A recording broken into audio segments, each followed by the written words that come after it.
So in a studied class, we were talking about variables, the different values one can have. So like we were having the data like this, 4, 5, 6, 6, 7. I'm writing it in ascending order. 7, 8, 9, 10, 10, 10, 11, 11, 11, 11, 12, like this. So if the data is given in such way, the first thing that we did was we tried to measure the central tendency.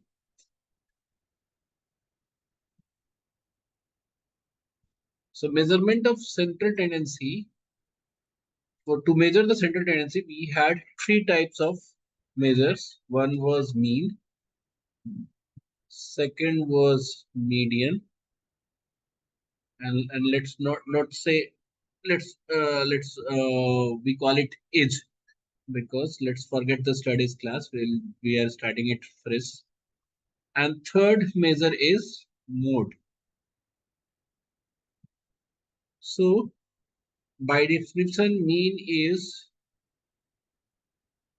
sum of all various variables, or let's call it observation, sum of all observation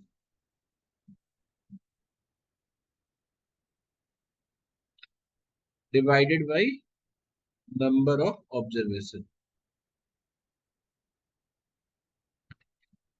Median is simply the central value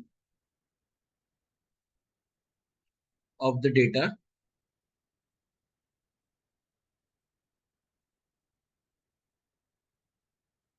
written in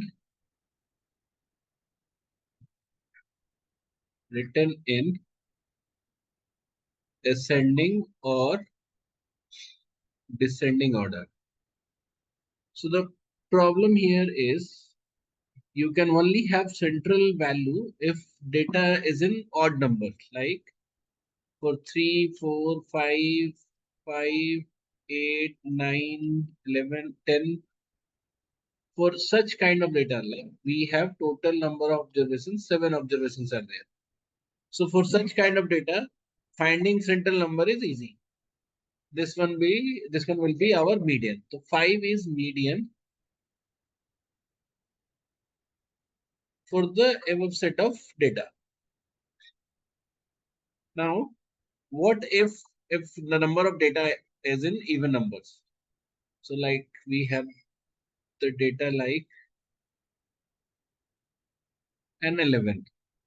So in this case, how will you find median? You'll find the two central values like this and find the average of these two. 5 plus 8 by 2. 13 by 2, which is 6.5. So this will be the median of this data set. So now you know the median is basically the central value. It will be from data only if it is in odd number, and it will be the average of two central values if data set is in even numbers. For mode, we find out which number has been repeated most. So like in the above data, in this data, we see that there are 4 elements and rest all the observations are either in less numbers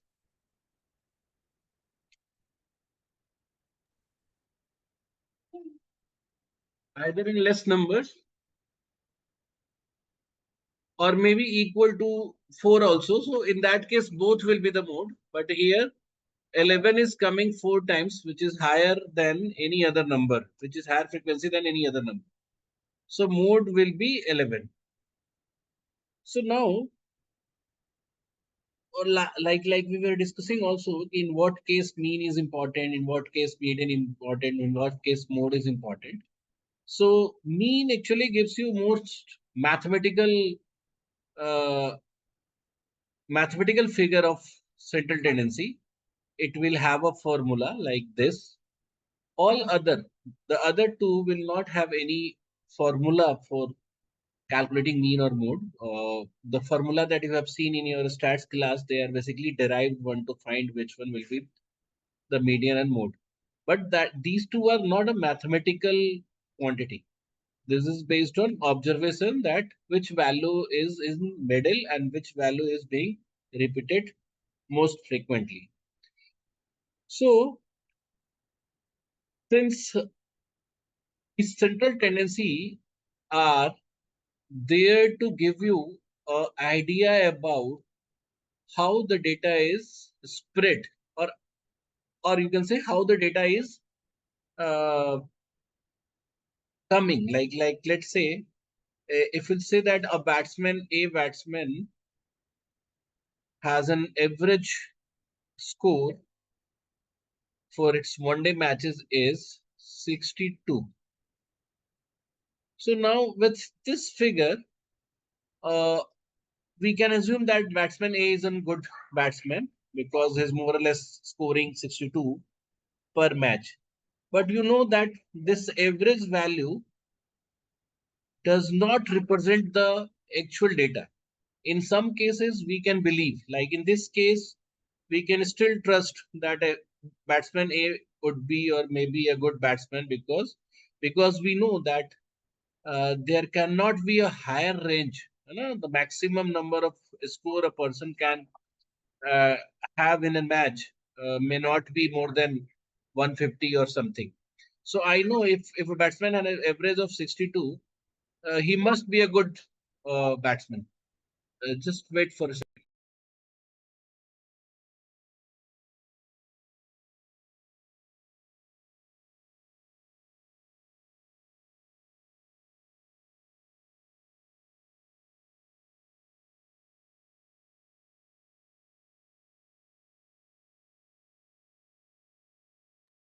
So here you can still trust this average score for calling batsman A as a good batsman.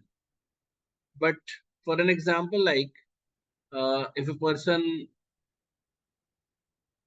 who is in bank of a river and he is 6 feet height, and the river has an average depth of 3 feet, but the person will never try to cross the river by on foot because he knows that is a big deviation of depth. At center it could be more than 20 feet also, because at side or at the corner or the bank of the river, the depth is less, but at the center of the river the depth would be much more than the average figure of this. So since the central tendencies are not very efficient in representing the data, so mean, median, or mode are not always very effective in uh, representing the data. We started looking for more parameters to speak with these figures, or maybe to represent the data, so that the person who is trying to make a decision based on those data should have a clear idea that how the data is spreaded. So since these three are not always trustful, always trustworthy, we started looking for more and more uh, measures. So the first measure that came into picture was range. Range is nothing, just will take the highest minus lowest of the data. So let's say a particular data set has an four, average of four. Like let me give you an example. Let's say some mutual fund company claimed that the average return that we give to client is 14%. 14% of their investment. So for an investor, if this data is there only, he must be thinking that more or less he'll be getting 14% in return. Even if less, it will may not go below 5%, and it can be more, or it can go around 20% also. So this kind of deviation we do believe if the average is 14. And this is our biasness towards the ad or biasness towards the company which we are looking. But if we actually see the data in detail, we might find out that the range of this data was minus 25% to even 80%. So now if this kind of data is range is there, you know, if you find the range, you can you will tell the lowest figure and the highest figure, and you can calculate the range of the data. So if the range of data is high, which is in this case 105, so we know the variations of 14 would be very much. And we cannot be very sure that my return will lie between 5% to 20%. It may go much below than 5%, or it may go above than 20% also. So these kind of data, for these kind of data, this average figure is not very trustworthy because deviations or range of deviations are very high. And still, with this figure or with this range, we might not uh, we might not visualize the data in a very effective way. So let's say somebody said, or we got the further clarification that only once this data has an value of minus 25%, and only once it was at 80%. Rest the other range, if we'll remove these two figures, the range was actually 3% to 25%. So now, if I'll not give this detail, if I'll not give this detail, you may be biased towards these figures. So what do you see here? That with range, we cannot properly visualize the data set. So what people did, they they divided the data into four equal parts.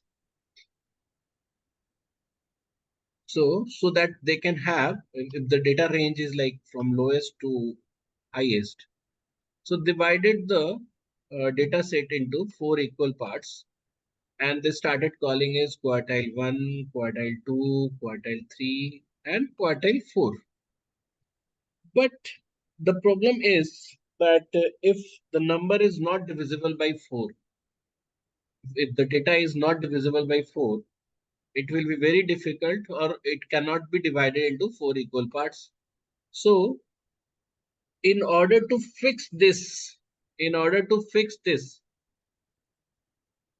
what statistician did was they actually divided the data into four parts, but in a very different way. So whatever the number is there, let's say any data, like the data is has 25 values or 37 values or 49 values or 111 values, whatever is there, we know that we can easily calculate the median of the data. We have already told you how to calculate median. Median is the central value, and if it is in odd numbers, median will be average of two central values if it is in even numbers. So we calculated the median of the entire data set, and we called it M2. Okay. And then what they did, they calculated the median. We took this data as a reference. We took this median as a reference. And then we calculated the median of these first two or first half of the data from L to M2. And we called it M1. Then we calculated the median of all the data between M2 to H, and we called it M3. So now, in this way, irrespective of what is the numbers of data, in whatever number it is, like if it is divisible by 4 or not, doesn't matter. We have actually got 4 quartiles of data. So this will be quartile 1, quartile 2, quartile 3, and quartile 4. So if the data is given in this way, we can easily visualize that data is lying in which range, and most of the data is lying in which range. Okay. So if uh, M2 and M3 are close, so we know that data is lying in higher side. If M1 and M2 are close, we know the data is lying on the lower side. Most of the data is lying in the lower side. And if all three are close and L and H are beyond, then we can say the most of the data will lie around the average value. So this is how we found a, a way to visualize the data in better way or effective way. But but it is not always possible to give you all these figures. So we wanted to have a support measurement, and a support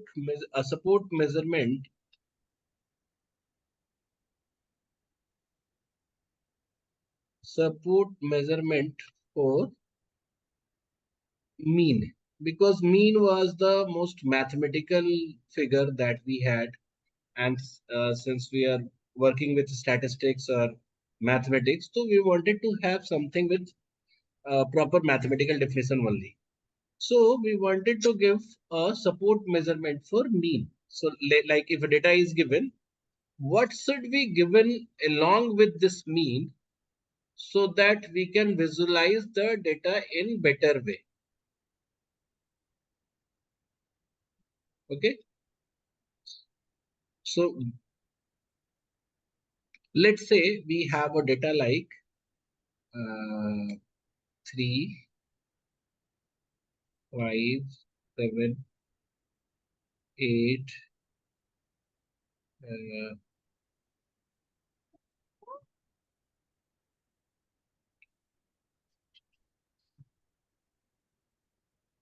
and 2. Okay. So let's say that we have this data. I'm just giving you an example that if in case if you are asked to calculate anything, you can do it. I'm not giving any real life example. I have just taken few numbers at random. Not at random. I tried to have an integer average. So if you calculate the average, the mean value of these data, you will get 2 plus 3 plus 5 plus 7 plus 8 divided by 5, which will give you 8 plus 7, 15, 15 plus 5, 20, 20 plus So 5, 35. 5. So we got 5. So now we'll write it in vertical way: 2, 3, 5, 7, 8. And these are the observations. And this is my mean. So first we wanted to calculate that how much data is deviated.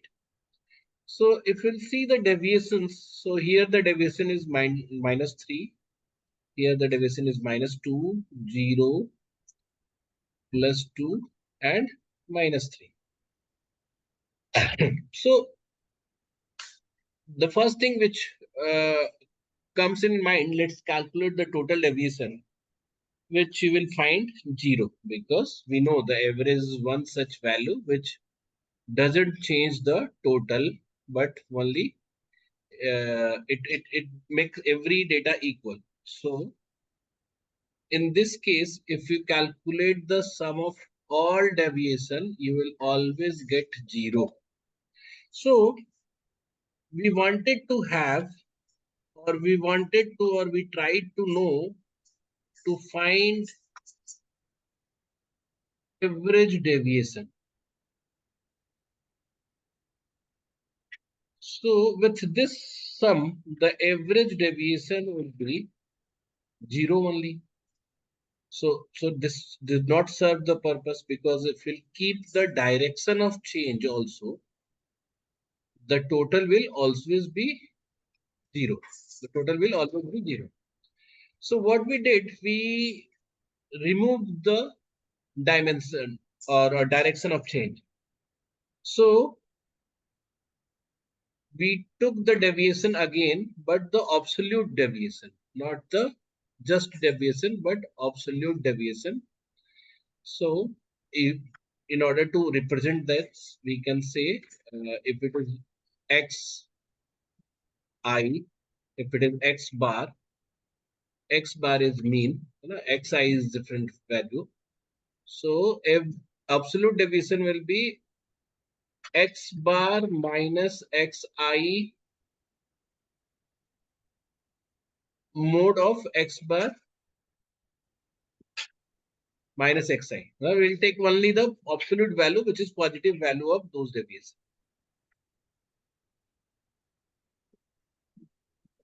So now if we calculate the sum of all deviation, it will be 10, and average deviation will be 10 by 5, which is 2.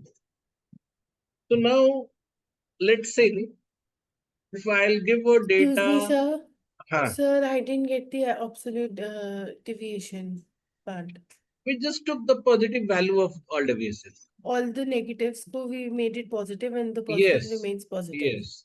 So that's why I put this deviation into modulus, okay, so that we can Okay, always get a positive value.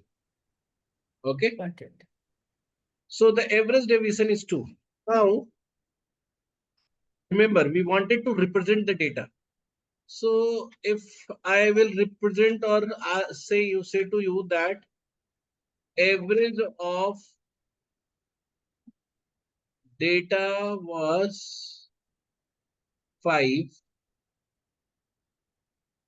average deviation was or is 2. So now you can have a better idea that data is not deviating much from 5.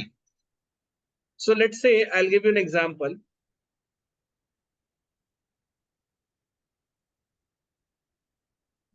Let's say there are two batsmen, A and B. The average score of batsman A is 50. Average score per match is 50, and average deviation is 5. For batsman B, the average score is 80, but average deviation for this batsman is 40, or let's say 50. So you can see that here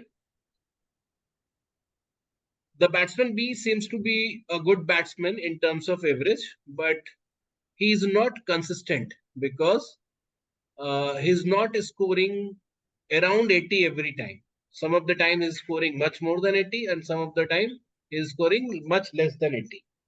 So if you have a situation like, if you have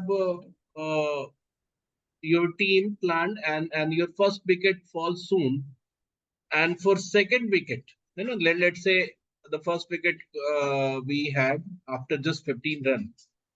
So for the second wicket, where you have in mind that you want to have or to stay at the wicket, which batsman will be preferred?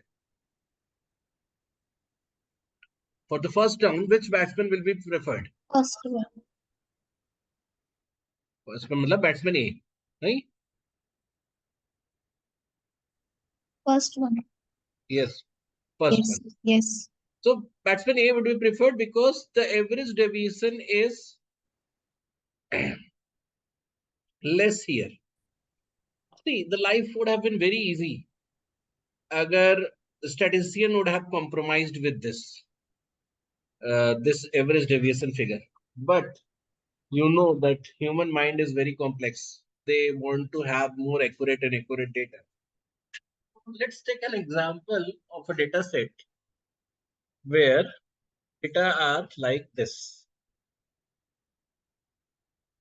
So you know average deviation. We are trying to get a better measurement. We are trying to get a better measurement for deviation. So till now we have average deviation, which we know how to calculate. We want to get better measurement, but still you may ask that why do we need a better measurement for deviation? If this was good, this was better than whatever we had before, and with one single data which is very easy to calculate, we can represent the data or visualize the data in better way. So why do we still need a better measurement for deviation? So statistician were like, let's say I have a data 154 6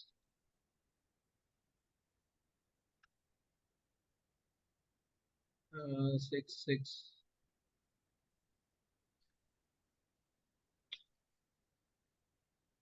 sorry 7 uh,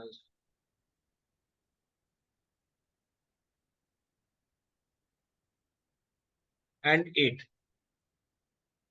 So if we'll calculate the average of this data, you still get 5. The total is 25. And let's say if we'll calculate the absolute deviation, it will be 4, 0, 1, 2, and 3. Let's calculate the average deviation. So total deviation is 5 plus 5, 10. And the average deviation of 10 by 5, which is 2, which is my average deviation.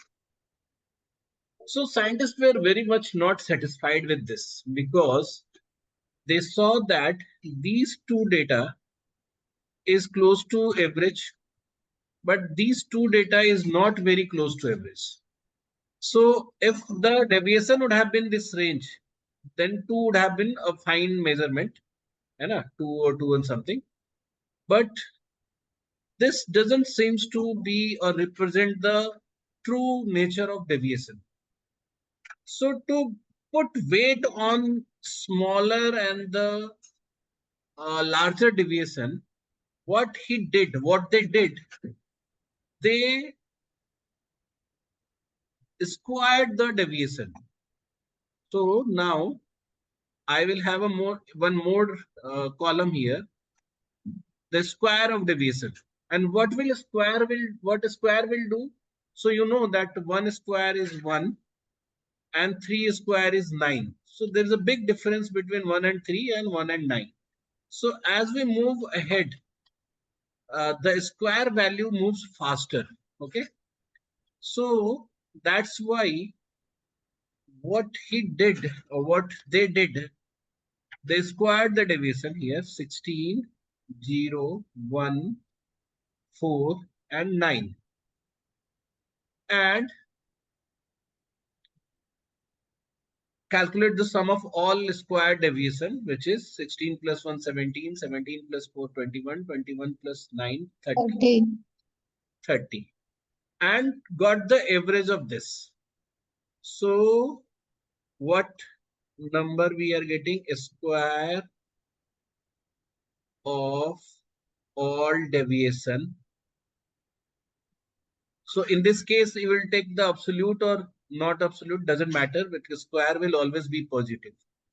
So sum of the square of all deviation divided by number of observation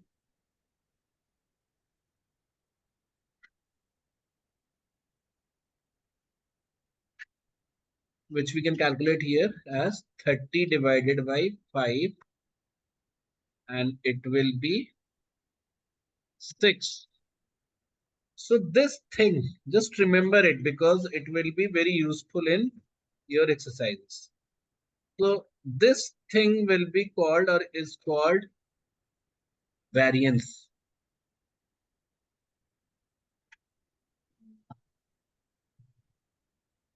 This thing was called variance. So now can you tell what variance is in words? Anyone can try? Variance क्या होता है Avrojit? Can you tell what variance is?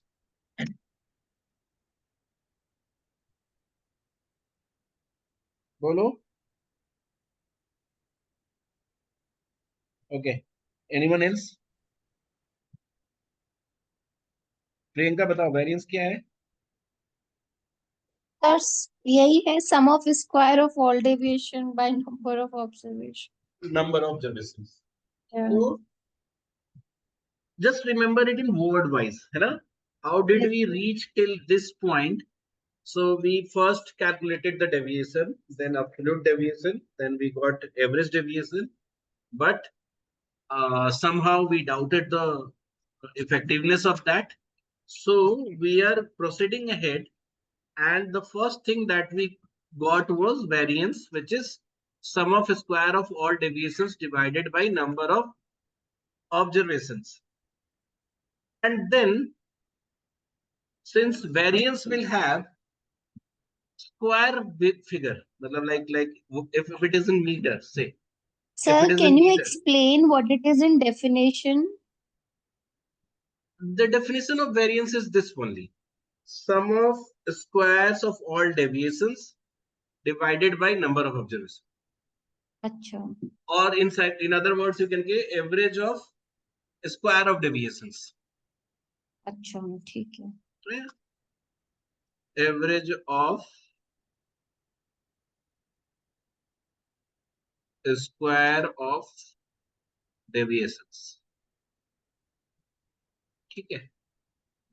तो अब मैंने क्या बताया कि if we'll see the data, let's say it is in meter, है ना? I am talking about some measurement which is in meter.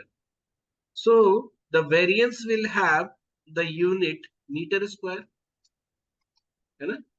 So what we did, we then again took the square root of variance, square root of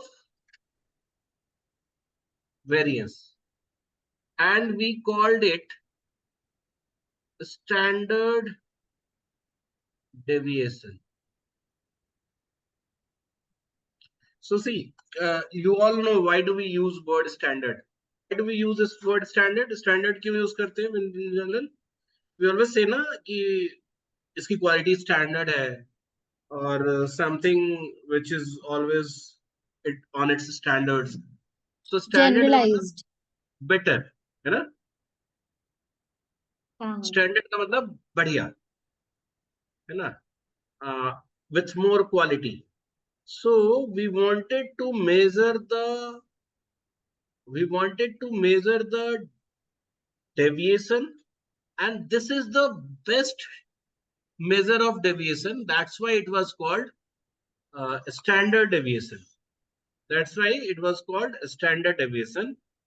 And it is what?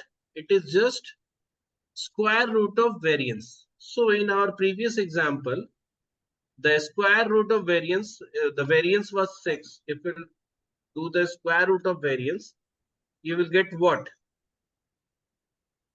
2.4 something. So what I was talking you about, that the data set that we had here, where the average deviation we got 2, but the deviation was 4 and 1 also, which was much more than 2. So in order to give weight to the higher deviation, we did this change here.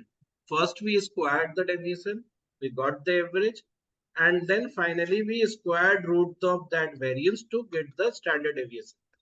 So now, Okay. you can just remember it as the standard deviation is square root of variance, and which is average of all deviation, which is average of all deviation. So this symbol is used for summation, sum of all. This I is all the values of the observation. X bar is mean. So here what we are doing, we are finding all the deviation and we will have to square it. So standard deviation is root of variance, and which is square average of squares of all deviations. ठीक है, ये याद रहेगा तुम लोगों को. Sir, X1 is x1 नहीं, XI, sir. XI. xi Yes, is sir. all the data. XI, जितने भी है ना, i मतलब all the data. all the एक एक करके data. रखेंगे, उसको ऐड करते जाएंगे. Got it, sir. is summation, Thank you. this is the symbol of summation, and Submission, I'm aware. this suggests कि सबको निकाल के जोड़ना है. Got it, sir. Okay, Yes, sir. so this is all the statistics part that your GRE exam is having, and any other exam, if will give any other exam like JAT or CUET, the total stats requirements will be this only. Okay, Sir, so I have total one doubt. hmm, If you go on page 142, 142. say, when you taught us mode, in that yesterday when we were studying, there were ranges that you had given us in one Hmm, of the examples where we had done mode in which hmm. suppose 71 to 80 and then 81 to 90 were having the same